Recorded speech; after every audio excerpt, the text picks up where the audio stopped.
Palestra de hoje tem como tema Atire a primeira pedra. Está contida no Evangelho de João, capítulo 8. Os mestres da lei e os fariseus trouxeram uma mulher surpreendida em adultério e disseram a Jesus: Mestre, esta mulher foi surpreendida em adultério. Na lei, Moisés ordena que tais mulheres sejam apedrejadas. E o Senhor, o que diz?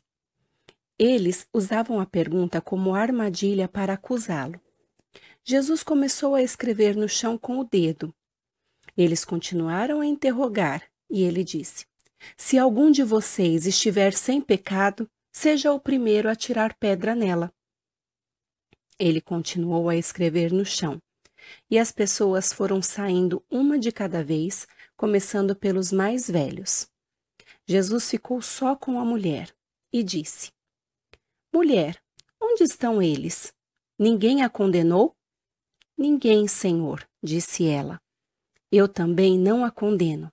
Agora vá e abandone sua vida de pecado. A cena descrita por João lembra um local público onde um grupo de homens se aproxima de Jesus, levando uma mulher assustada, e a coloca no centro de uma roda, exigindo posição diante da lei.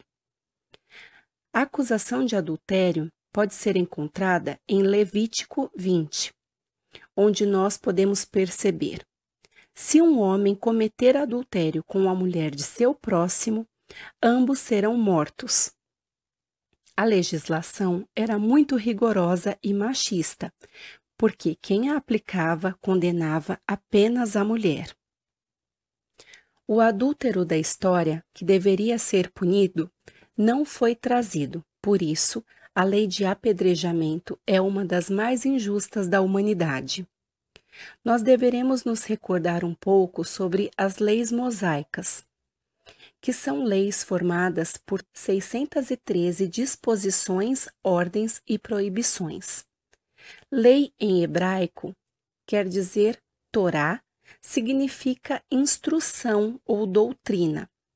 Torá é composto por 5 livros de Moisés, que são Gênesis, Êxodo, Levítico, Números e Deuteronômio, que estão no Antigo Testamento. Há 2 partes distintas na lei mosaica: a lei divina e também a lei civil ou disciplinar. A lei divina foi promulgada no Monte Sinai.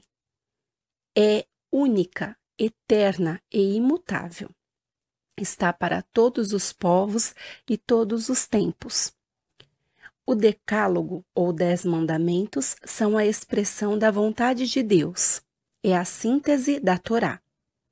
Já a lei civil ou disciplinar foi estabelecida por Moisés. É apropriada aos costumes e caráter do povo. Ele foi obrigado a manter pelo medo um povo turbulento e indisciplinado, para combater os abusos e servidão do Egito. É necessário lembrarmos que, na época, ocorria a teocracia, que é quando um grupo de sacerdotes exerce o governo do povo. Os poderes temporal e espiritual se unem. Não se distingue a lei civil, moral ou religiosa. Tudo faz parte de uma coisa só. Eles conduzem e regulam o povo através dos 10 mandamentos.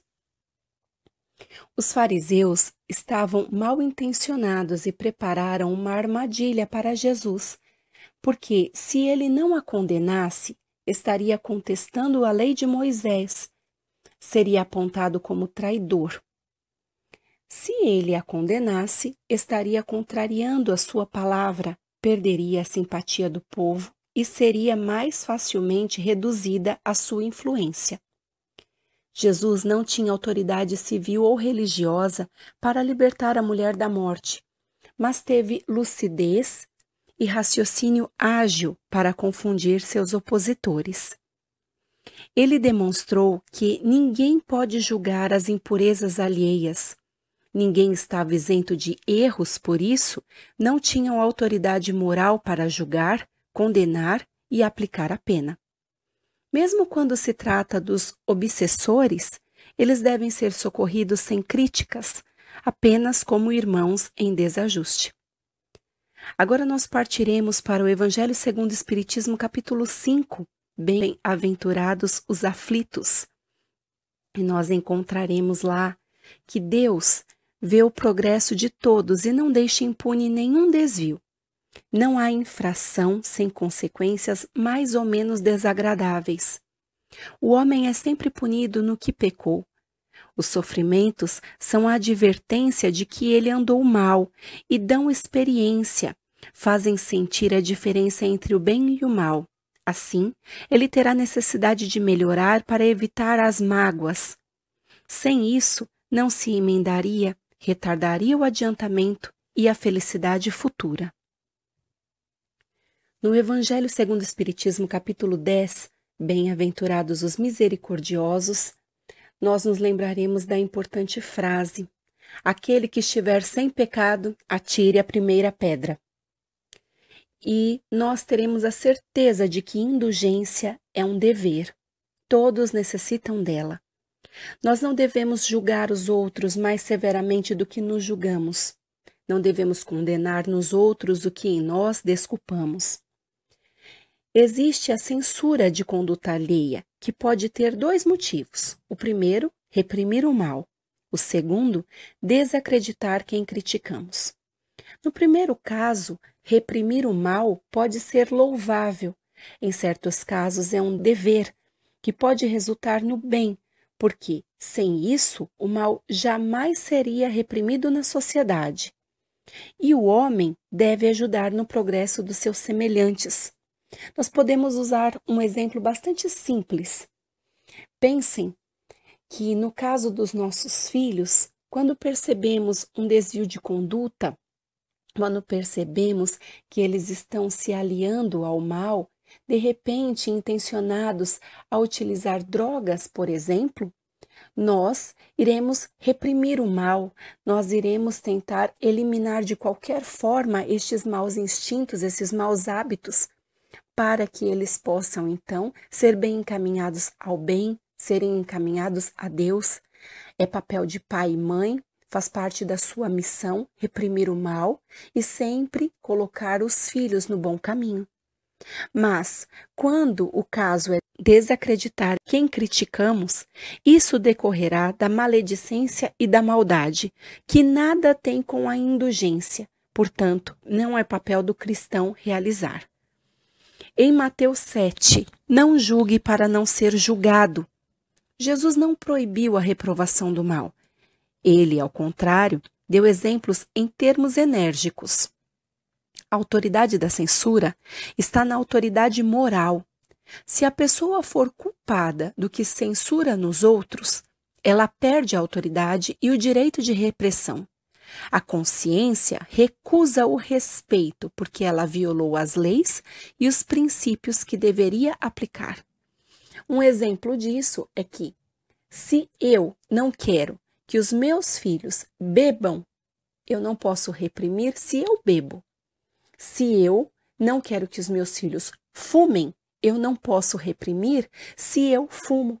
A partir do momento que eu faço o ato que desejo reprimir, eu não tenho autoridade moral para barrar isso, para fazer com que a pessoa deixe de aplicar o ato.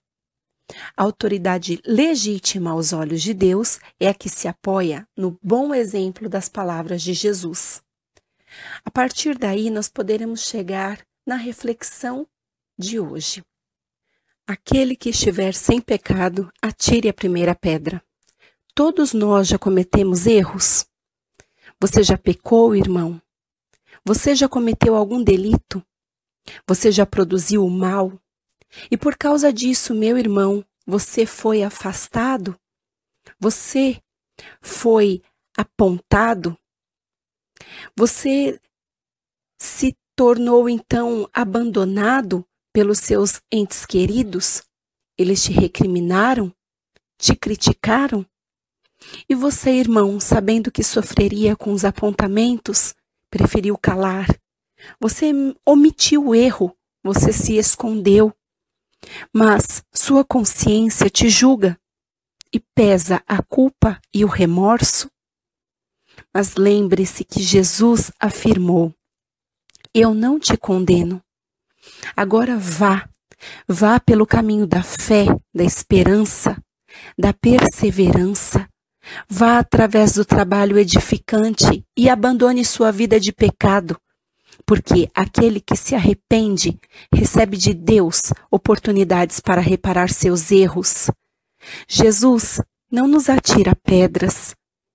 Ele convida: vinde a mim, todos os que se encontram sobrecarregados, porque eu vos aliviarei. Eu agradeço a atenção de todos. Peço a Deus que nos ilumine a trajetória em busca de paz e redenção. Agradecida a Deus pela oportunidade que nos apresenta. Agradecida também a Jesus por ser nosso exemplo de ser perfeito. E também ao amigo Erasmo por ter me intuído neste trabalho. Graças a Deus, graças a Jesus.